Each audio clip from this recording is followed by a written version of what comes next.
आत्मवंदन सभी को। तो आज का यूनिवर्स की तरफ से दिव्य संदेश है कि अब आपको मुखौटा पहनने की ज़रूरत नहीं पड़ेगी।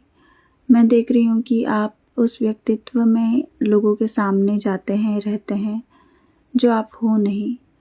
आपका मन कुछ और करने को कहता है, परंतु आप वो नहीं करते। आप वो करते हो जो आप असल में नहीं हो।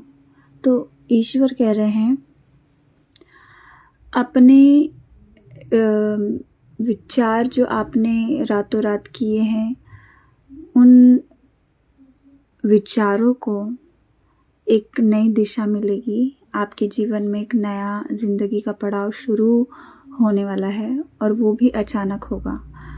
तो अभी बस जैसी परिस्थिति चल रही है, आप वैसे रहिए, अपने आप को संतुलित करते हुए।